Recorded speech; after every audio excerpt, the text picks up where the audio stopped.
मेरा नाम डॉक्टर संजय कुमार शुक्ला। आज हम लोग चर्चा करेंगे पूंजीवाद पर। पूंजीवाद का जो सिद्धांत है उस पे हम लोग विस्तार पूर्वक चर्चा करेंगे।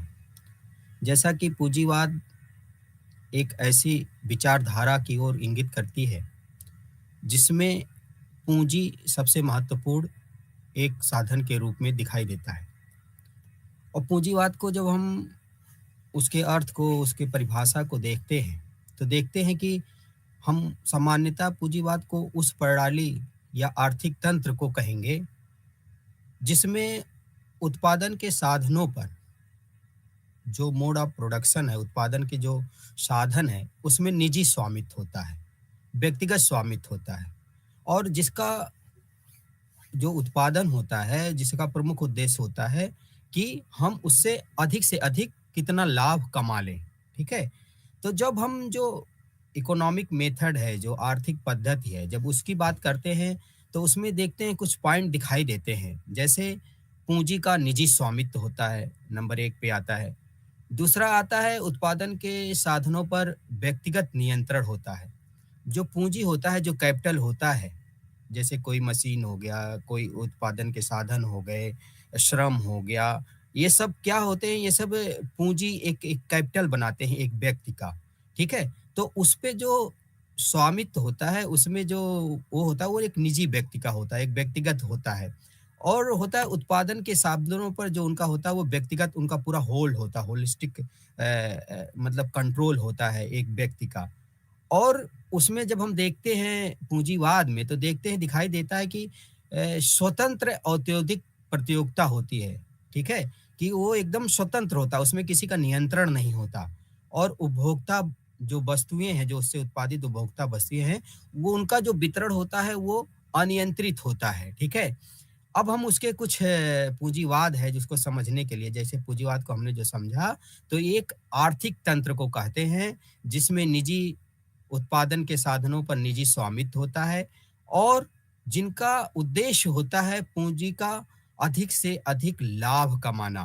ठीक है। पूंजीवाद में एक हुआ चैम्बर्स इंग्लिश डिक्शनरी है, उसने पूंजीवाद को परिभाषित करते हुए बताया है कि पूंजीवाद वह आर्थिक प्रणाली है, वह आर्थिक व्यवस्था है जो पूंजीपति में शक्ति सृजन करती है। अब आप देखिए, इन्होंने जो चैम्बर्स इंग्लिश डिक्शनरी है, इन्होंने परिभाषित करते हुए पूंजीवाद को कहा है कि ये है एक आर्थिक व्यवस्था है, एक पूरी तरीके से इकोनॉमिक सिस्टम है जिसमें क्या होता है, जो पूंजीपति होता है, जिसके पास कैपिटल होता है, वो एक पावर को सृजन करता है। ठीक है। और फिर हम अगर दूसरी परिभाषा की बात करें तो फार्गूसन एंड क्रेप्स के अनुसार, उनके अनुसार कहा जाता है कि अपने शुद्ध रूप में मुक्त उद्यम, मतलब ये शुद्ध रूप से एक मुक्त उद्यम का साधन है पूंजीवाद। पूंजीवाद एक ऐसी प्रणाली है जिसमें निजी स्वामित्व और आर्थिक निर्णय निजी रूप में बनाए जाते हैं। ठीक है। और जब हम पूंजीवाद की उत्पत्ति की बात करते हैं तो आप दिखाई देता है कि जो इमरजेंस ऑफ सोशियोलॉजी जब हम लोग पढ़ते हैं तो समाजशास्त्र के स्थापना में दो महत्वपूर्ण घटनाएं घटी यूरोप में। एक था फ्रेंच रिवॉल्यूशन, 1789 में घटित हुआ, और दूसरा था औद्योगिक क्रांति जो ब्रिटेन में घटित हुआ 1700 से 8 के आसपास। तो जब हम पूंजीवाद की उत्पत्ति की बात करते हैं, उससे पहले वाणिज्यिक क्रांति हुई जो 1450 से 1700 ईस्वी तक दिखाई देता है।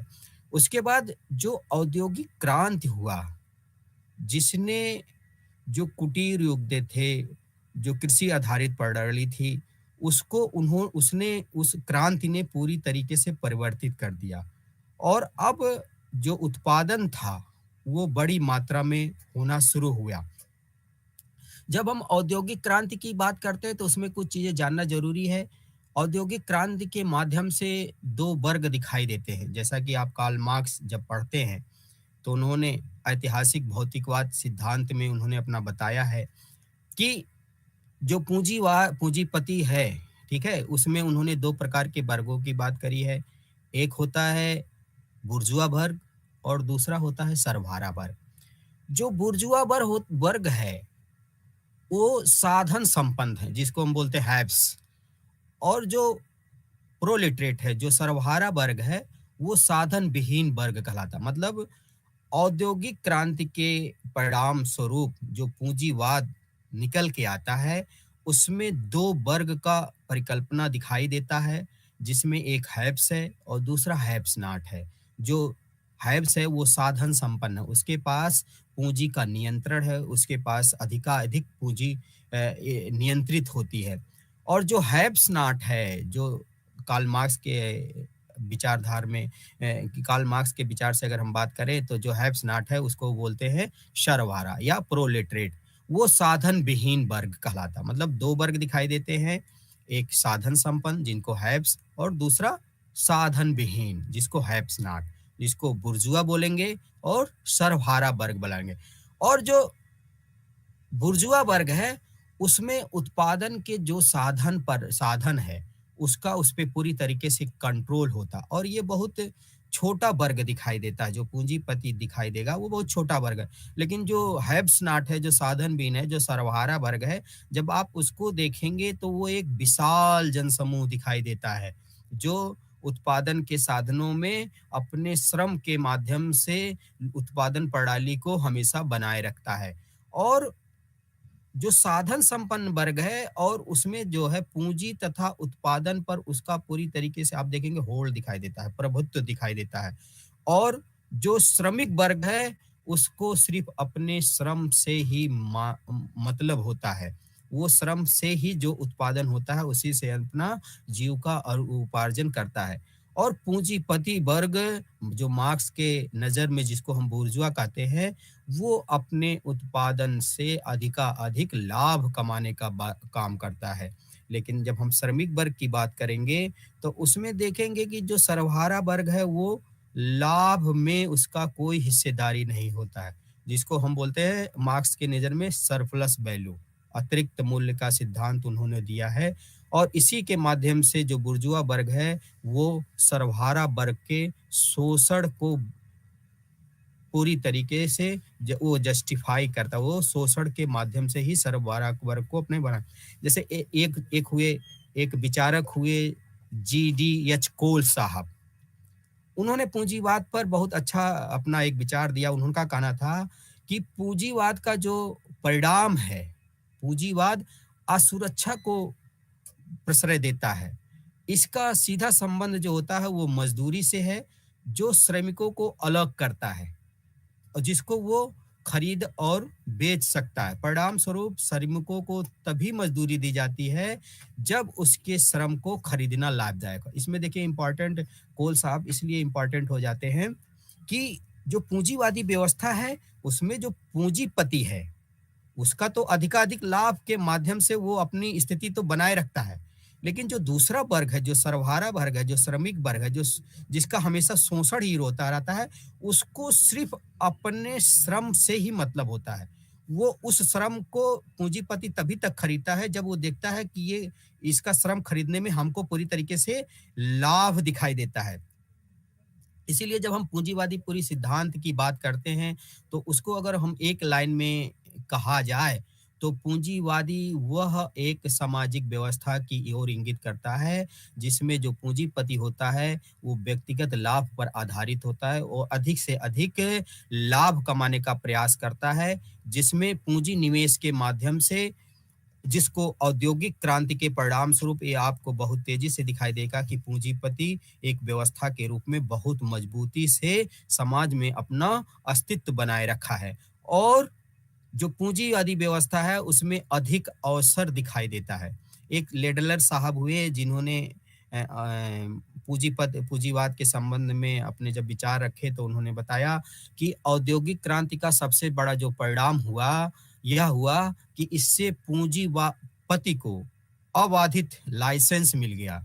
मतलब उसमें कोई बाधा नहीं है। औद्योगिक क्रांति ने एक वर्ग को जन्म दिया जिसको हम पूंजीपति कहते हैं, ठीक है? और उसको अबाधित लाइसेंस मिल गया, उसको एक ऐसा लाइसेंस मिल गया जिसको कोई रोक टेक नहीं है, और वह उत्पादन के साधनों का व्यक्तिगत लाभ के रूप में प्रयोग कर सके। ये दिखाई देता है पूंजीवादी अर्थव्यवस्था में। तो हम लोगों ने अभी तक ये जाना कि पूंजीवाद एक ऐसी आर्थिक प्रणाली है, एक आर्थिक तंत्र को कहेंगे, जिसमें उत्पादन के साधनों पर निजी स्वामित्व होता है, जिसमें उत्पादन का प्रमुख उद्देश्य अधिकाधिक लाभ प्राप्त करना होता है। इसमें निजी स्वामित्व, उत्पादन व्यक्तिगत नियंत्रण होता है और स्वतंत्र औद्योगिक प्रतियोगिता दिखाई देती है और उपभोक्ता वस्तुओं पर अनियंत्रित वितरण दिखाई देता है। उसमें हम लोगों ने जाना कि जो औद्योगिक क्रांति हुआ, उसके फलस्वरूप पूंजीवादी व्यवस्था एक विचार के रूप में पूंजीवादी व्यवस्था बहुत प्रमुख रूप से समाज में दिखाई देती है। अब जब हम पूंजी और पूंजीवादी समाज की जब बात करते हैं, तो उसमें हमें आर्थिक तंत्र के रूप में जो उत्पत्ति हुई, उसके 5 प्रमुख साधन दिखाई देते हैं, जिसमें एक होता है लैंड, जिसमें भूमि महत्वपूर्ण भूमिका निभाई औद्योगिक क्रांति के फलस्वरूप। जो किसानों की अर्थव्यवस्था थी, जो छोटे-छोटे किसान थे, वो पूरी तरीके से बहुत उनका जो उत्पादन के साधन में योगदान था, वो बहुत कम होने लगा। और फिर दूसरा दिखाई देता है श्रम। तो जब वो अपना एक श्रम ही उस समाज में बेच सकते हैं। तीसरे पे आता है कैपिटल आता है, पूंजी आता है और एक संगठन आता है और तीसरे पे आता है विनियोग। तो जो पूंजीवादी समाज है, अनेक विसंगतियों से युक्त समाज दिखाई देता है, जो और इस पूंजीवादी समाज में संपूर्ण व्यवस्था का जो आधार होता है, वो पूरी तरीके से आर्थिक होता है, ठीक है? और अधिकतम लाभ हेतु पूंजीपतियों द्वारा श्रमिकों का शोषण अनवरत चलता रहता है और पूंजी के द्वारा ही श्रम की खरीद और बिक्री होती रहती है, ठीक है? समाज का बँटवारा यहाँ पर हमको दिखाई देता है, जो पूँजीवादी व्यवस्था है, उसमें 2 प्रकार के समाज दिखाई देते हैं, 2 प्रकार के वर्ग की उत्पत्ति दिखाई देती है। एक जो है बुर्जुआ है, दूसरा है प्रोलेटरिएट, जिसको हम श्रमिक वर्ग कहते हैं। अब यहाँ पर हमको ये देखना है कि जो कार्ल मार्क्स के संदर्भ में हमको पूंजीवादी व्यवस्था को समझना है। उन्होंने ऐतिहासिक भौतिकवाद एक सिद्धांत दिया, जिसमें उन्होंने समाज का जो इतिहास बताया, उसमें उन्होंने बताया कि जो समाज का इतिहास है, वो अर्थतंत्र के माध्यम से ही निर्धारित होता है। पहले जो हीगल साहब हुए, उन्होंने समाज का जो परिवर्तन देखा, वो विचारों के माध्यम से देखा। उन्होंने बताया कि वाद होता है, प्रतिवाद होता है और फिर संवाद होता है। थेसिस, एंटीथेसिस और सिंथेसिस के माध्यम से समाज में परिवर्तन दिखाई देता है। लेकिन उनका मानना था कि ये विचारों के माध्यम से होता है, ठीक है? कोई हमारे दिमाग में विचार आया, उसका प्रतिवाद हुआ, फिर लास्ट में जाकर हमको क्या करना है, क्या नहीं करना है, उसके बाद एक सहमति स्थापित हुई। तो उन्होंने कहा कि कोई भी चेंज विचारों के माध्यम से दिखाई देता है।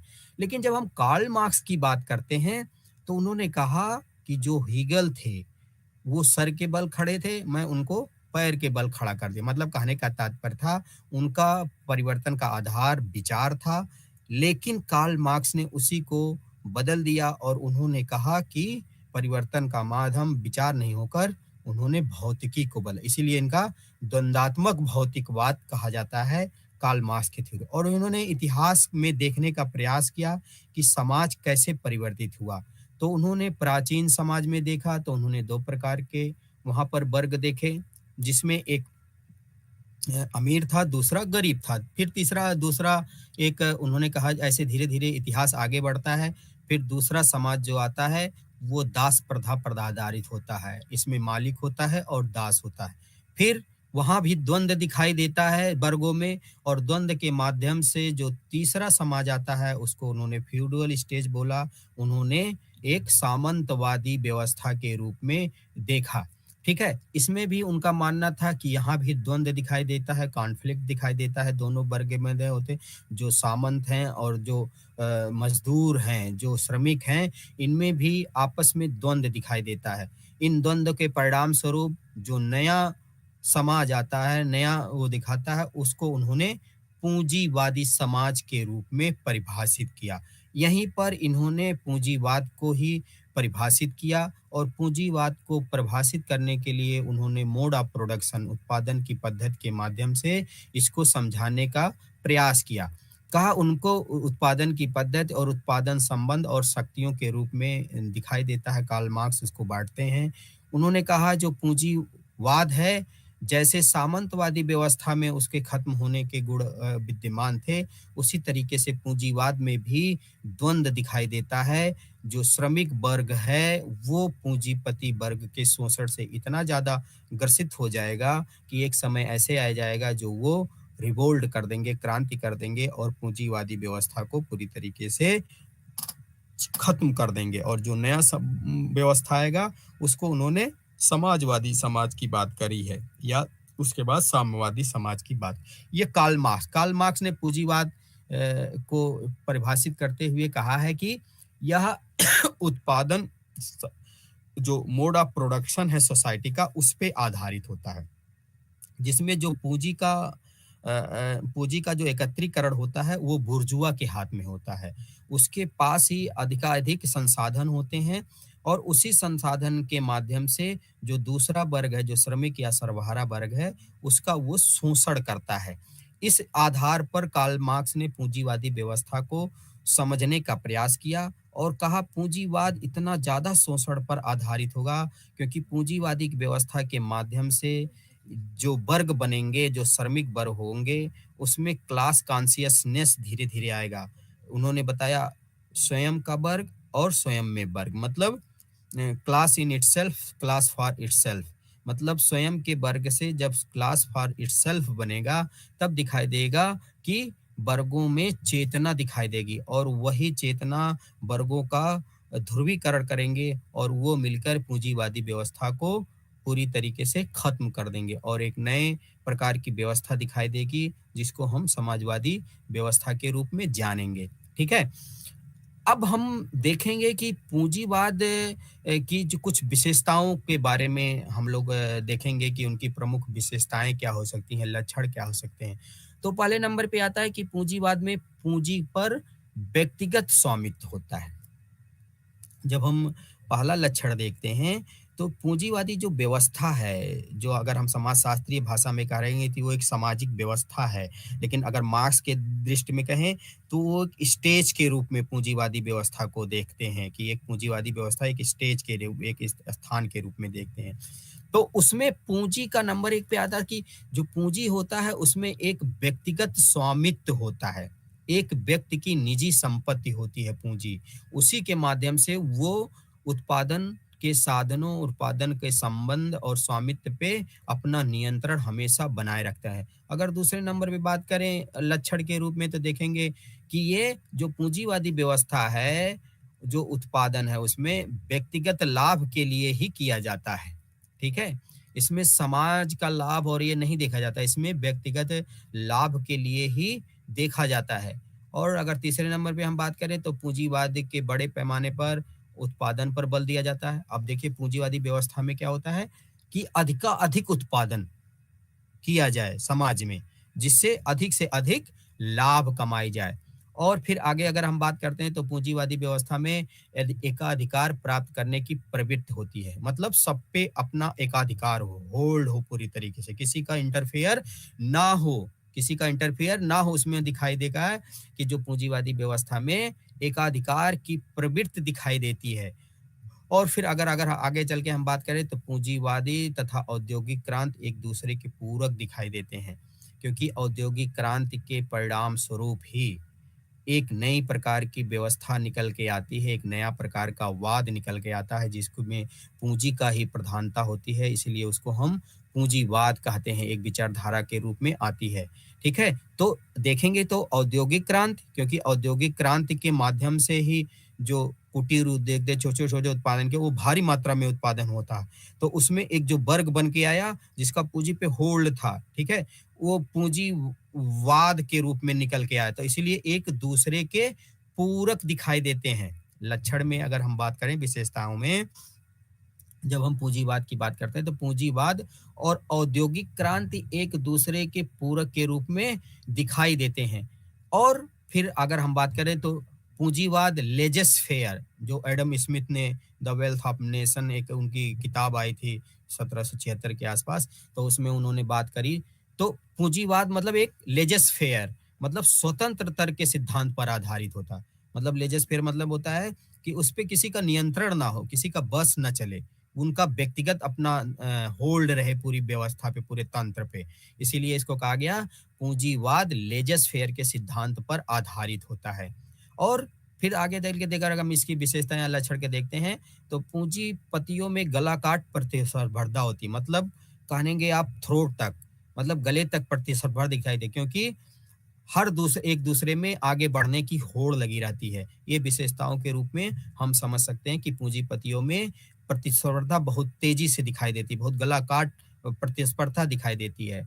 फिर अगर हम आगे बात करें तो पूंजीवाद में समाज में दो वर्ग दिखाई देते हैं। पूंजीवादी विशेषता में समाज में दो वर्ग दिखाई देते हैं, और इन वर्गों में कार्ल मार्क्स के अनुसार हमेशा संघर्ष दिखाई देता है। संघर्ष इस बात की होता है, जो सरप्लस वैल्यू है, जो अतिरिक्त मूल्य है, उसी को लेकर पूरी तरीके से दोनों में संघर्ष दिखाई दे, क्योंकि जो सरप्लस वैल्यू है वो पूंजीपति अपने पास पूरी तरीके से रखना चाहता है, और जो श्रमिक वर्ग है, श्रमिक वर्ग को उस सरप्लस वैल्यू से कोई भी लाभ नहीं देना चाहता, और श्रमिक वर्ग सिर्फ अपने श्रम पर ही आधारित होते हैं। वो अपने श्रम से उत्पादित जो चीजें हैं उसी पर ही व्यक्तिगत रह जाते हैं। इसीलिए आप देखेंगे एक कार्ल मार्क्स की अवधारणा है एलिनेशन की अवधारणा, अलगाव की अवधारणा। इसी व्यवस्था, इसी सरप्लस वैल्यू को श्रमिकों में ना बांटकर जो पूंजीपति अपने पास है, इसी को लेकर लोगों में असंतोष की स्थिति प्राप्त होती है। वो एलिनेशन की अवधारणा एक कार्ल मार्क्स की दिखाई देती है।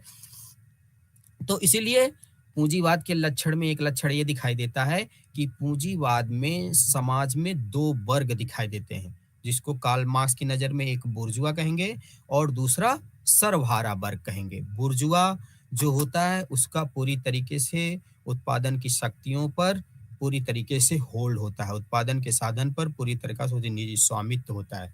तो दो वर्ग दिखाई दिए, एक बुर्जुआ, दूसरा सर्वहारा।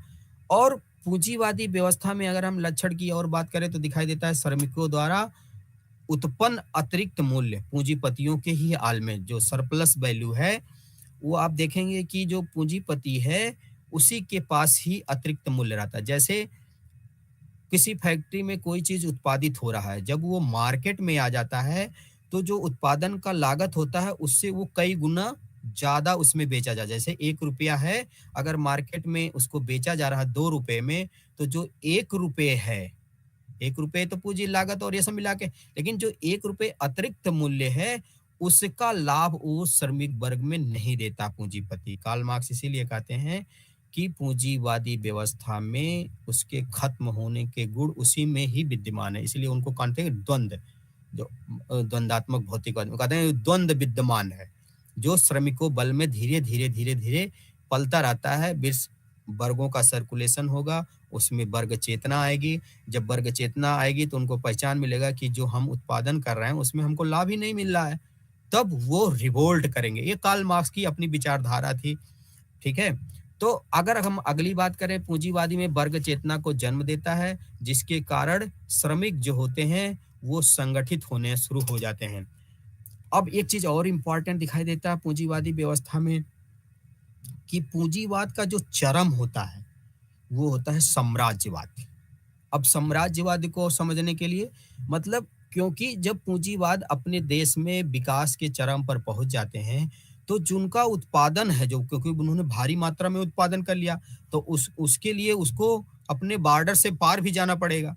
इसलिए आप देखेंगे हमारे भारत देश में अंग्रेजों का बहुत देरों तक शासन रहा। क्यों? वहां पर पहले ईस्ट इंडिया कंपनी आई, वो व्यापार करने के लिए आई। यही है साम्राज्यवाद। ठीक है, उपनिवेशवाद जिसको हम कहेंगे, कि जो पूंजीवाद है वो साम्राज्यवाद को बहुत तेजी से आगे बढ़ाएगा। क्यों? क्योंकि जब वो भारी मात्रा में उत्पादन कर लेंगे तो उनका सामान आखिर में बेचा कहाँ जाएगा, तो वो नए नए क्षेत्र ढूंढना शुरू किएंगे, जिसको हम साम्राज्यवाद के रूप में, इसीलिए कहा पूंजीवाद का जो अंतिम चरण होता है वो साम्राज्यवाद होता है।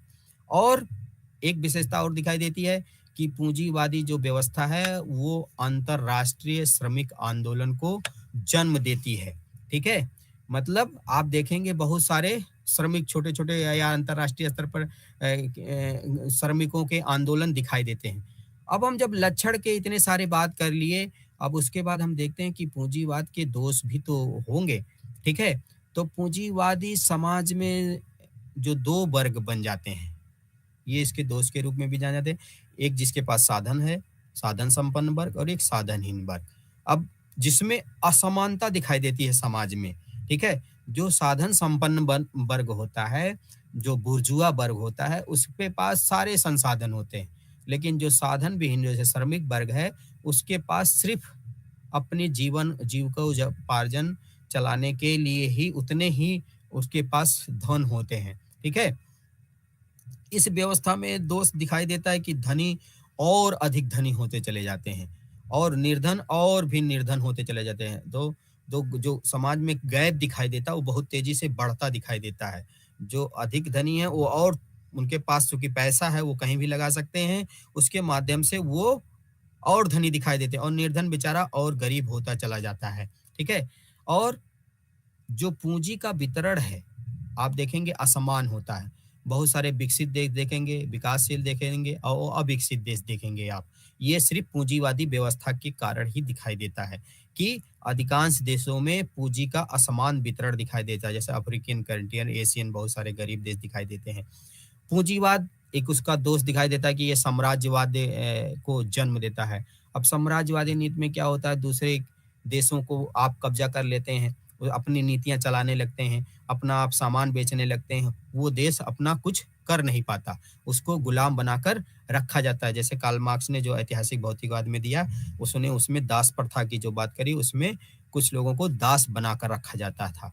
जो अमीर लोग होते थे, उस व्यवस्था में वो दास बनाकर रखते थे। वो साम्राज्यवादी नीति भी इसी के अनुसार दिखाई देती है।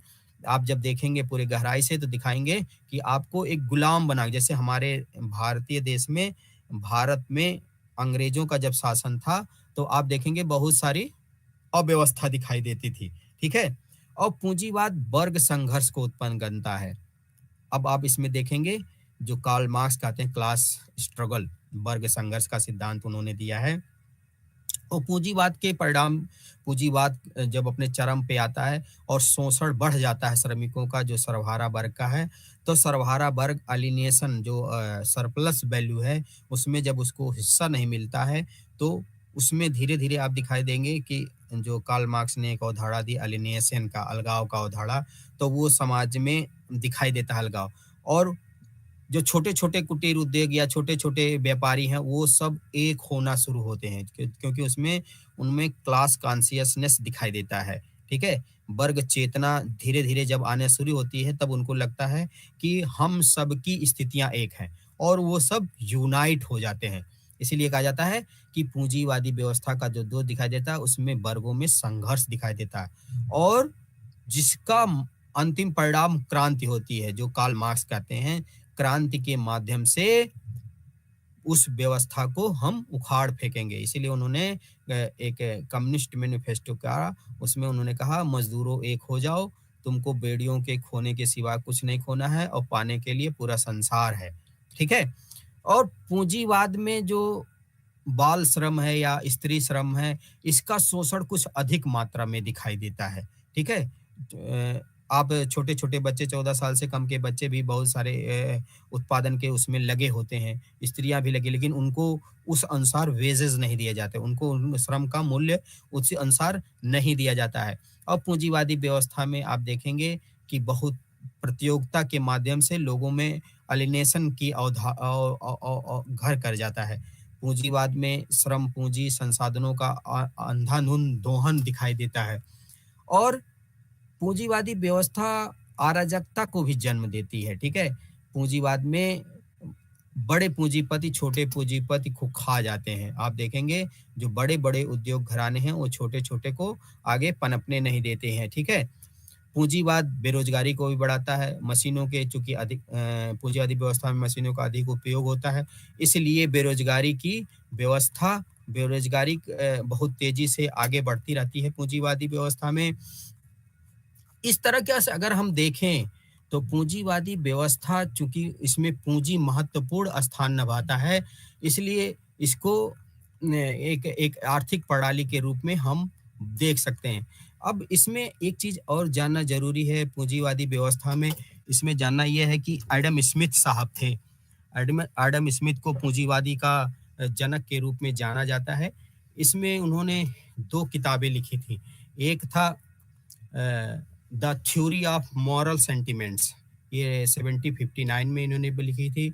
और एक लिखी थी an inquiry into the nature and causes of the wealth of nation, जो 1776 में, जिसको हम द वेल्थ ऑफ नेशन के माध्यम से जानते हैं। इसमें उन्होंने जो पूंजीवादी व्यवस्था है, कैसे पूंजीवाद कैसे आगे बढ़ता है, तो उन्होंने 3-4 बातें करी, 3-4 विशेषताएं उसके बताई कि ये नेचुरल लॉ है, इनविजिबल हैंड के हाथ में होता है, लेजिस्फेयर होता है, प्रोडक्शन का एक फंक्शन होता है जिसमें लेबर होता है, कैपिटल होता है, लैंड होता है। इसके माध्यम से इन्होंने चीज़ों को समझाने का प्रयास किया पूंजीवादी व्यवस्था में। अब तो उसमें उन्होंने देखा कि जो पूंजीवादी व्यवस्था है उसमें डिवीजन ऑफ लेबर दिखाई देता है। डिवीजन ऑफ लेबर में जो उत्पादन का माध्यम है वो अलग-अलग हाथों में दिखाई देता है, ठीक है? तो अब चूंकि कार्ल मार्क्स ने पूंजीवाद की बात करी, उसके बाद हम देखेंगे कि कार्ल मार्क्स के बाद, क्योंकि कार्ल मार्क्स ने ऐतिहासिक भौतिकवाद में पूंजीवाद का जो स्वरूप था उसको देखने का प्रयास किया। अब एक और समाजशास्त्री हुए जिसको हम बोलते हैं मैक्स वेबर। उसमें उन्होंने मैक्स वेबर ने जो पूंजीवाद की बात करी उसमें उन्होंने एथिक्स की बात करी, Protestant ethics, the spirit of capitalism. उन्होंने कहा कि जो पूंजीवादी व्यवस्था है वो, उन्होंने विश्व के 6 बड़े धर्मों का अध्ययन किया और उन्होंने देखा कि जो पहला पूंजीवादी व्यवस्था आया वो पश्चिम में आया। और पश्चिम में आया कहाँ पर? जो प्रोटेस्टेंट धर्म के मानने वाले थे, जिसको काल्विनवाद बोल लेते हैं। जॉन काल्विन ने इसकी स्थापना करी थी काल्विनवाद का, ठीक है? काल्विनवाद में जो प्रोटेस्टेंट धर्म के मानने वाले थे वो विश्व में सबसे ज़्यादा पूंजीपति के रूप में अपने आप को स्थापित किए। क्यों? क्योंकि जो प्रोटेस्टेंट धर्म के मानने वाले थे उसमें उनका कहना था कि जो ये प्रोटेस्टेंट एथिक्स है, जो उसमें जो नीतियां हैं वो पूंजीवाद को आगे बढ़ाने में अपना योगदान देती हैं। कैसे? जैसे उनका मानना था कि चाहे हिंदू धर्म हो, चाहे कन्फ्यूशियस, चाहे इस्लाम, चाहे इसमें इसमें गॉड को पाने के लिए कोई उद्योग करना बहुत इम्पोर्टेंट नहीं था, ठीक है? लेकिन जो प्रोटेस्टेंट एथिक्स था उसमें वो गॉड को अगर आपको पाना है तो आपको समाज में बहुत तेजी से आगे बढ़ना पड़ेगा, ठीक है? ठीक है, बहुत तेजी से आगे बढ़ने पड़ेगा। अगर आगे बढ़ना है तो आपको बहुत पूंजी एकत्रित करना पड़ेगा, आप इसमें देखेंगे। तो कार्ल मार्क्स और मैक्स वेबर, और इसी के बाद कार्ल मार्क्स कहते हैं कि पूंजीवाद के कारण ही आधुनिक चूंकि सोसाइटी में रैशनैलिटी आनी शुरू हो जाती है, इसीलिए आधुनिकीकरण आप दिखाई देता है पूंजीवादी व्यवस्था के बाद। तो कार्ल मार्क्स बात करते हैं ऐतिहासिक भौतिकवाद के माध्यम से कि जो वर्ग जो उत्पादन का साधन था, मोड ऑफ प्रोडक्शन था, उसी के माध्यम से ही वर्गों का निर्माण हुआ और एक नया वर्ग निकल के आया जिसको हम पूंजीपति वर्ग के रूप में जानते हैं। उन्होंने जैसे प्राचीन समाज उसमें कहा कि ये क्लासलेस सोसाइटी था, ठीक है? ये जो समाज था इसमें कोई वर्ग नहीं था। क्योंकि अब वर्ग क्यों नहीं था? क्योंकि इसमें कोई मोड ऑफ प्रोडक्शन ही नहीं था। इस सोसाइटी में जो प्राचीन समाज था, लोग जंगलों में रहते थे, कंदमूल फल खा के, शिकार के माध्यम से अपने आप का जीवन का यापन करते थे। लेकिन उन्होंने कहा धीरे करके जब समाज आगे बढ़ता है तो जो दूसरा समाज आता है जिसको हम बोलते हैं दास या दास समाज, जिसमें एक जो दास होते हैं एक मालिक होते हैं, ठीक है? इसमें दिखाई देता है कि इसमें वर्गों का निर्माण शुरू होता है, 2 वर्ग निकल के आते हैं। फिर कहते हैं कि इस स्टेज में भी कॉन्फ्लिक्ट होगा, एक द्वंद्व होगा और इस द्वंद्व से जो नया समाज निकल के आएगा वो होगा कौन सा समाज? फ्यूडल स्टेज, सामंतवादी समाज के रूप में एक परिकल्पना थी कार्ल मार्क्स की कि जो थर्ड स्टेज पे जो इतिहास में जो समाज था वो फ्यूडल स्टेज था, सामंतवादी। इसमें सामंत थे और मजदूर थे और जो सामंत थे वो मजदूरों का बहुत अधिकाधिक शोषण पे आधारित है, ठीक है?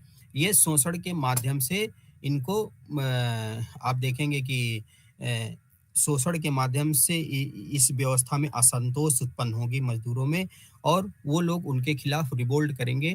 फिर जो नया व्यवस्था आएगा, इसी को कार्ल मार्क्स पूंजीवादी व्यवस्था के रूप में देखते हैं कार्ल मार्क्स, ठीक है? अब कार्ल मार्क्स पूंजीवादी व्यवस्था में भी कहते हैं कि इसके अंत की शुरुआत इसी व्यवस्था में ही निकल के आती है, ठीक है? क्योंकि जो सर्वहारा वर्ग है, वो क्या करेगा, वो यूनाइट होगा और यूनाइट होने के माध्यम से आप देखेंगे कि यूनाइट होकर जो बुर्जुआ वर्ग है, उसके खिलाफ वो रिवोल्ट करेगा और एक क्रांति के माध्यम से उस व्यवस्था को पूरी तरीके से क्या कर देगा, वो उस व्यवस्था को हटा देगा और एक नई व्यवस्था आएगी जिसको समाजवादी समाज कहेंगे, समाजवादी व्यवस्था कहेंगे। इसमें कोई क्लास नहीं होगा, वर्ग नहीं होगा, सर्वहारा का अधिनायकवाद होगा, ठीक है? तो इस प्रकार हम पूंजीवाद की अगर बात करें तो पूरे होलिस्टिक में अगर हम बात करें तो एक ऐसी व्यवस्था दिखाई देती है जिसमें पूंजी का ही स्वामित्व होता है। अब बहुत सारे प्रकार के पूंजीवाद दिखाई देते हैं, ठीक है? कई प्रकार के हम पूंजीवादी व्यवस्था की बात करते हैं, ठीक है? जिसमें अगर हम इसको प्रकारों में, इसको टाइप्स में अगर हम बांटें पूंजीवादी व्यवस्था को, तो देखते हैं निजी स्वामित्व वाला पूंजीवाद। एक ऐसा प्रकार दिखाई देता है जिसमें जो उद्यमी होते हैं, इसीलिए इनका जो पूंजी पे होल्ड होता है उनका व्यक्तिगत होता है। इसीलिए कहा जाता है इनके प्रकारों में, तो पहले प्रकार पे आता है निजी स्वामित्व वाला पूंजीवाद, ठीक है?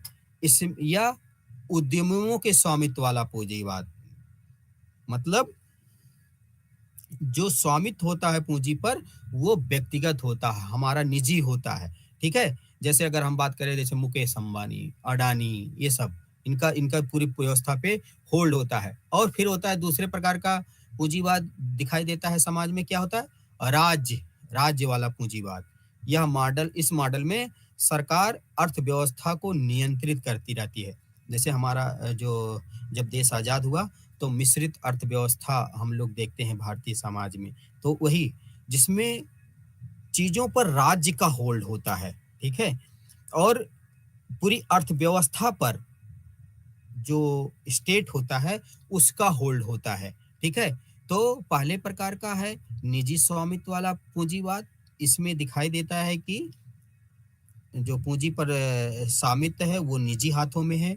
फिर राज्य दूसरे प्रकार का पूंजीवाद दिखाई देता है, जो राज्य पूंजीवाद दिखाई देता है। इसमें सरकार जो होती है वो अर्थव्यवस्था को नियंत्रित करती है राज्य पूंजीवाद में, उसका पूरी तरीके से होल्ड होता है कि क्या उत्पादन होता है, कितना। लेकिन जो निजी वाला होता है वो मार्केट बेस होता है कि समाज में क्या डिमांड है, डिमांड और उसके आधार पर होता है। फिर तीसरे प्रकार की पूंजीवाद की अगर हम बात करें तो आता है मुक्त बाजार पूंजीवाद। इस तरह के पूंजीवाद में आपूर्ति और मांग जो होता है वो बाजार की शक्तियों पर ही आधारित होता है, संसाधन या आवंटन का और उत्पादन वितरण को निर्धारित करती है। मतलब मुक्त बाजार पूंजीवाद में आपूर्ति और मांग कि बाजार शक्तियां संसाधन आवंटन और उत्पादन वितरण को निर्धारित करती हैं, ठीक है? कि डिमांड कितना आया सोसाइटी में, ठीक है? उसी अनुसार हम उसकी आपूर्ति करेंगे और आपूर्ति करने के लिए हमको संसाधनों का आवंटन करना पड़ेगा, उसी अनुसार उत्पादन वितरण करना पड़ेगा। तो पहले प्रकार पे आ गया निजी स्वामित्व वाला पूंजीवाद, दूसरे प्रकार पे आ गया राज्य पूंजीवाद, फिर तीसरे व्यवस्था में आ गया मुक्त बाजार पूंजीवाद, ठीक है? फिर नेक्स्ट जो पूंजीवाद की परिकल्पना हम देखते हैं, प्रकार के देखते हैं सोसाइटी में, तो होता है कारपोरेट पूंजीवाद। ये इंपॉर्टेंट है, कारपोरेट पूंजीवाद। इस प्रकार के पूंजीवाद में निजी स्वामित्व और बड़े निगम, बड़े पैमाने पर जो निजी स्वामित्व वाले होते हैं और जो बड़े बड़े निगम दिखाई देते हैं आपको पैमाने पर, वस्तुओं और संसाधनों के वितरण को प्रभावित करते हैं, ठीक है?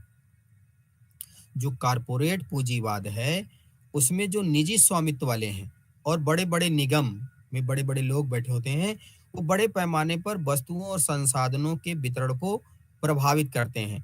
तो इस तरह के देख ले, कारपोरेट पूंजीवाद में बड़े निजी स्वामित्व वाले और बड़े बड़े निगम वस्तुओं और संसाधनों के वितरण को पूरी तरीके से अपने होल्ड में रखते हैं। उनके अनुसार ही चीज़ों को व्यवस्थित किया जाता है।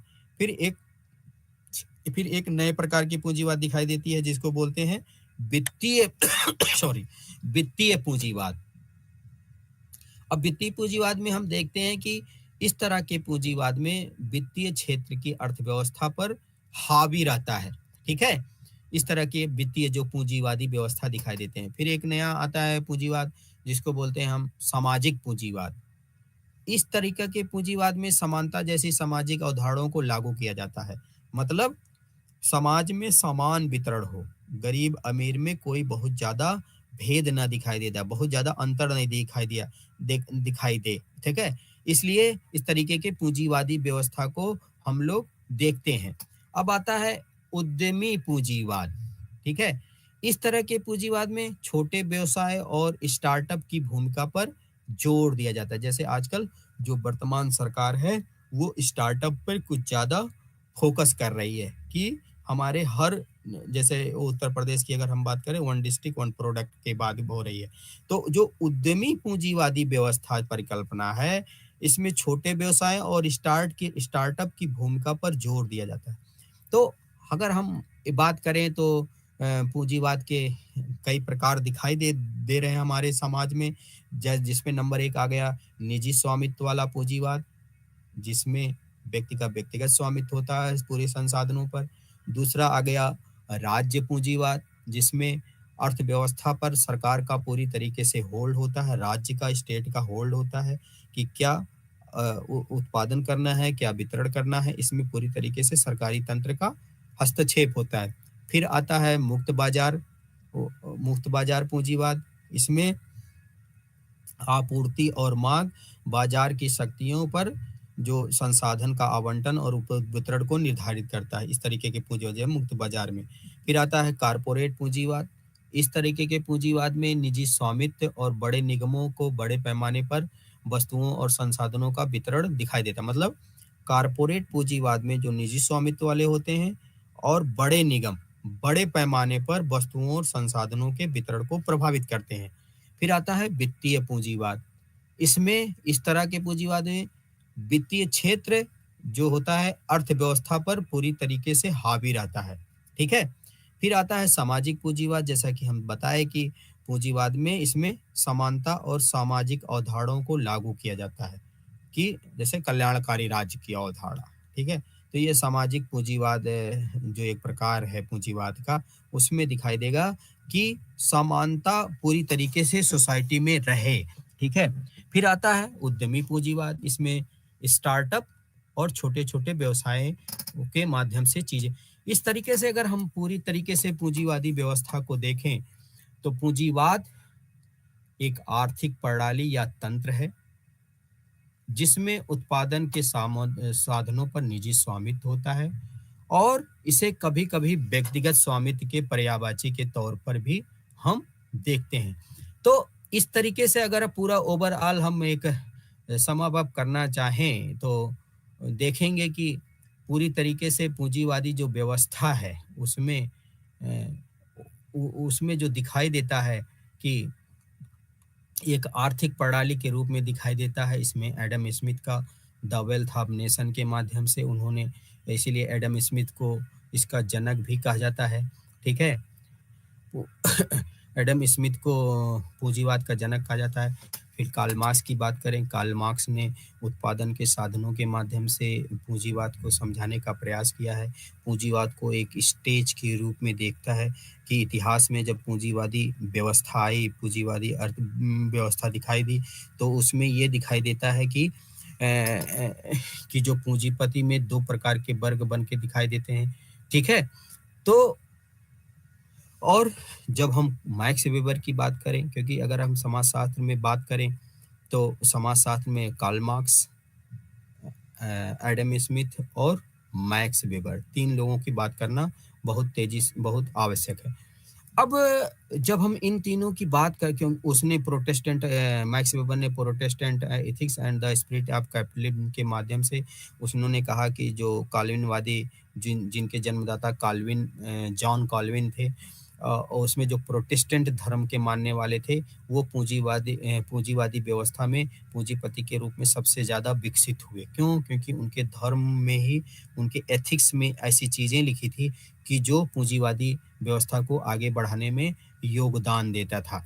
तो लेकिन अब हम अगर बात करें तो भारतीय संदर्भ में अगर पूँजीवाद को बात करें, तो हमारे देश में अगर बात करें तो पूँजीवादी जो अवस्था है, वो हमको दिखाई देता है ब्रिटिश राज, जब ब्रिटिश कॉलोनियन हम लोग थे ब्रिटिश के, तो उसमें दिखाई देता है। जिसमें हम देखते हैं कि अंग्रेज़ों ने जगह-जगह पर कल कारखाने लगाए, संचार सुविधाएँ दी, कानून व्यवस्था बनाए रखा, जिसमें गाँव में जो सामान्यता व्यवस्था चल रही थी, उस पर सबसे पहला ब्रिटिश राज में ही दिखाई देता है, परिवर्तन दिखाई देता है।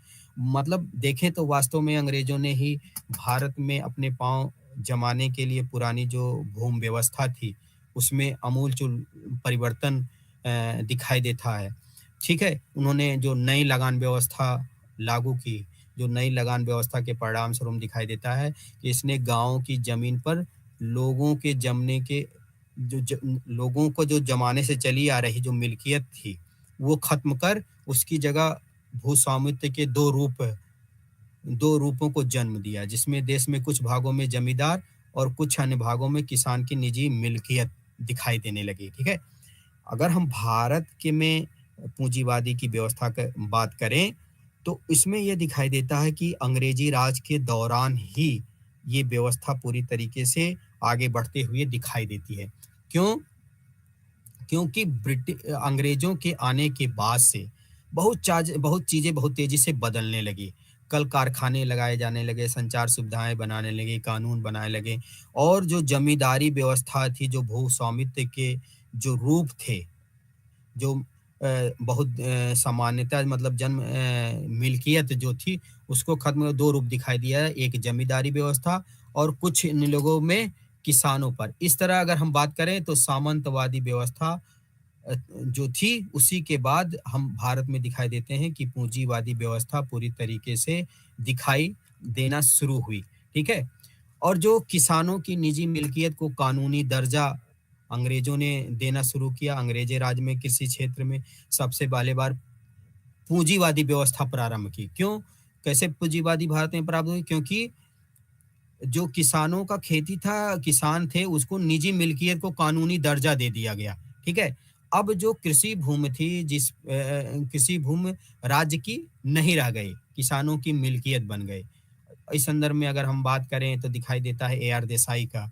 ए.आर. देसाई का अध्ययन दिखाई देता है, जिसमें भारतीय राष्ट्रवाद की सामाजिक पृष्ठभूमि, उनकी जो एक किताब आई थी कि भारतीय राष्ट्रवाद की सामाजिक, उसमें उन्होंने कहा था कि अगर हम इस तरह देखें, अंग्रेजों की भारत विजय से देश में एक कृषि क्रांति हुई।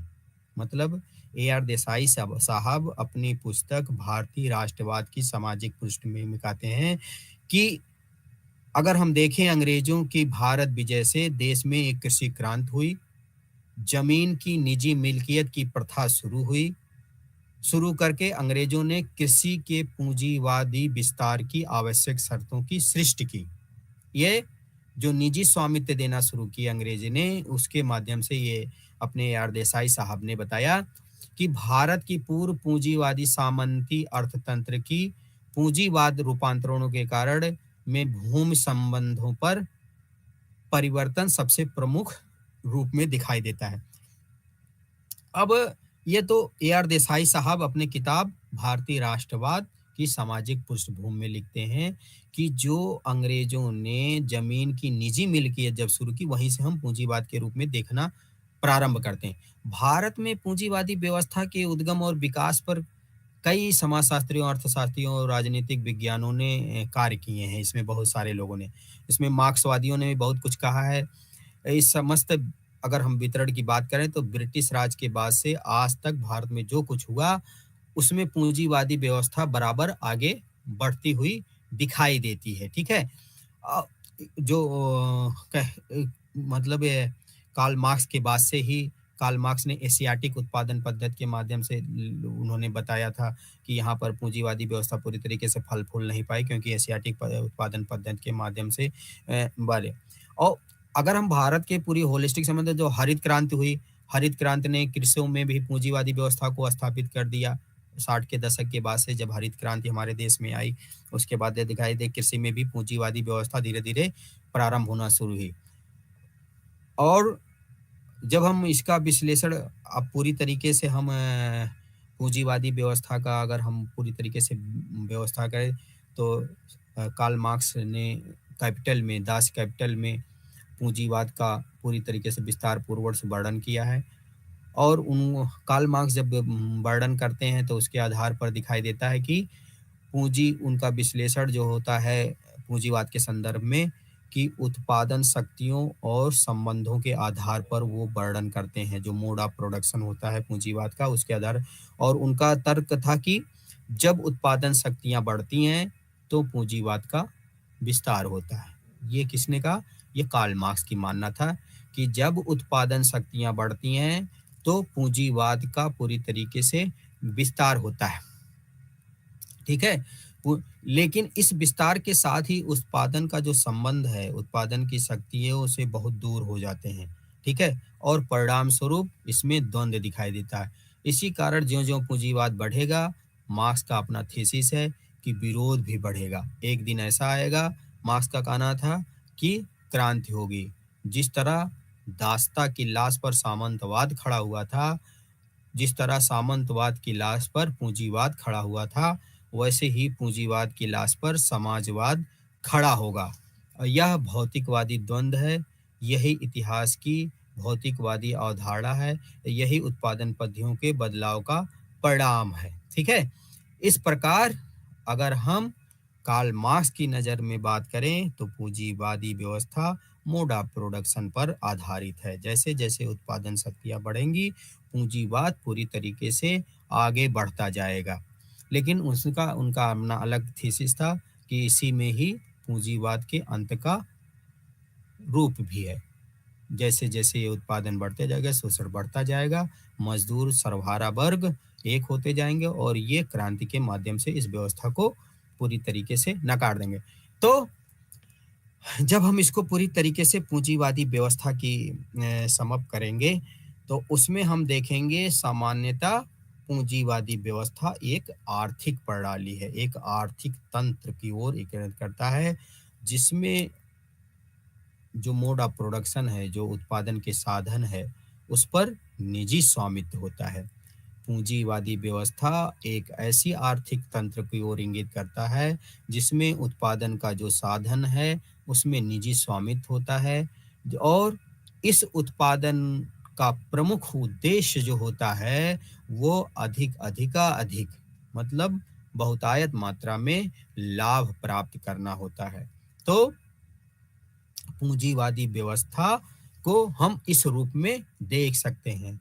तो 2-3 मुद्दों पे हम लोगों ने पूंजीवादी व्यवस्था की चर्चा करी, और जो आर्थिक पूंजीवादी और पूंजीवादी समाज है, उसमें जो अर्थतंत्र है, उसमें कुछ प्रमुख साधन के रूप में हमने बात करी, जिसमें भूमि आ गया, श्रम आ गया, जो शक्तियाँ हैं पूंजीवाद की, पूंजी आ गई, संगठन आ गया, एक विनियोग आ गया। ठीक है। तो अब जब इसको हम पूरी पूंजी पूंजीवादी व्यवस्था को आज हम लोगों ने समझा, और पूंजीवादी को समअप करने के लिए हम लोग बात करेंगे, तो उसमें बात करेंगे पूंजीवादी समाज अनेक विसंगतियों से युक्त समाज है। संपूर्ण व्यवस्था का आधार अर्थ है, आर्थिक है। मतलब पूंजी और पूंजीवादी समाज आर्थिक सिद्धांत के आधार पर दिखाई देता है। ठीक है। जिसमें 5 प्रमुख साधन दिखाई देते हैं। पहले पे आता है लैंड, जिसको हम भूमि कहेंगे, लेबर, जिसको हम श्रम कहेंगे, जो सर्वहारा वर्ग का है, अपने श्रम का ही स्वामी होता है। फिर कैपिटल, पूंजी, जो मशीन है, जो साधन है, जो भूमि है, इस पे क्या होता है, पूंजीपति का पूरी तरीके से होल्ड होता है। फिर इसका एक जो औद्योगिक क्रांति के पूंजी का महत्व बहुत तेजी से बढ़ गया था, औद्योगिक क्रांति के परिणाम स्वरूप, जो 1760 में ब्रिटेन में दिखाई देती है। ठीक है। फिर एक ऑर्गेनाइजेशन दिखाई देता है, एक संगठन दिखाई देता है, और फिर इंटरप्राइजेस जिसको हम विनियोग बोलते हैं। तो पूंजीवादी समाज अनेक विसंगतियों से युक्त समाज दिखाई देता अगर होलिस्टिक में हम देखें, ठीक है। इसमें संपूर्ण व्यवस्था का जो एक सामाजिक व्यवस्था निकल के आती है, वो आर्थिक रूप में, आर्थिक व्यवस्था के रूप में, इकोनॉमिक सिस्टम के रूप में हमको पूंजीवादी व्यवस्था दिखाई देती है, जिसका उद्देश्य सिर्फ एक ही होता है, अधिक से अधिक लाभ कैसे कमाया जाए, ठीक है। कैसे पूंजी के द्वारा श्रम की खरीद और फरोख्त की जाती है पूंजीवादी व्यवस्था में, और उसी श्रम को ही पूंजीवादी व्यवस्था में खरीदा जाता है, जिससे ये दिखाई दे कि इससे हमको कितना लाभ होगा।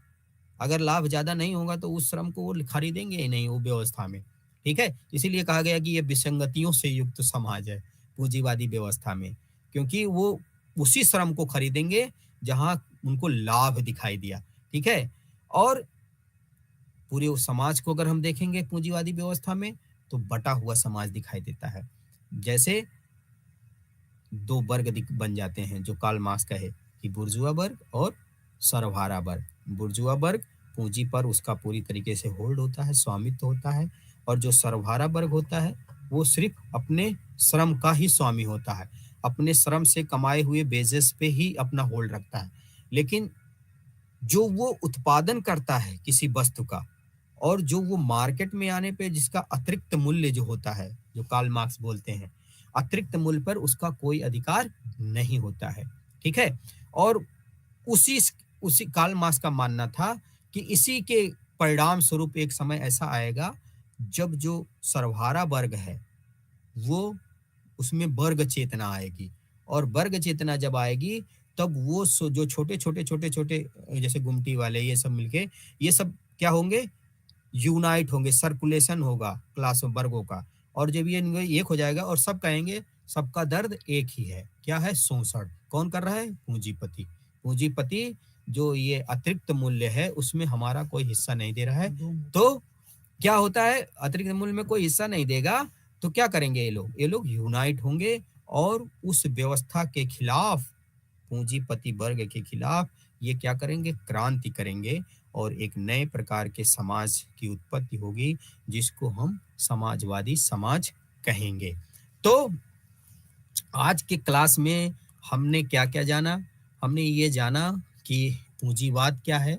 पूंजीवाद ये एक आर्थिक तंत्र के रूप में दिखाई देता है जिसमें उत्पादन के साधनों पर निजी स्वामित्व होता है, और जो उत्पादन के निजी जो स्वामित्व होता है और उत्पादन के आधार पर जो वस्तुएं उत्पादन होते हैं उससे अधिकाधिक लाभ कमाने का प्रयास किया जाता है, ठीक है।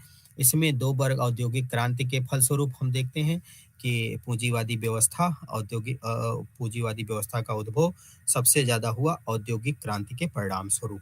उसमें दिखाई देता है जो ब्रिटेन में, जैसा हम इमर्जेंस ऑफ सोशियोलॉजी में पढ़ते हैं, तो उसमें दो प्रकार के क्रांतियों की बात करते हैं, एक फ्रांसीसी क्रांति, एक औद्योगिक क्रांति। औद्योगिक क्रांति के परिणाम स्वरूप ही पूंजीवादी व्यवस्था पूरी तरीके से स्थापित होती दिखाई देती है, ठीक है। तो पूंजीवादी व्यवस्था को हम कहते हैं कि व्यक्तिगत लाभ के लिए पूंजी निवेश के माध्यम से अधिकाधिक लाभ कमाने की एक व्यवस्था के रूप में, एक आर्थिक तंत्र के रूप में हमारे समाज में दिखाई देता है, ठीक है। आज के लिए बस इतना ही। नमस्कार।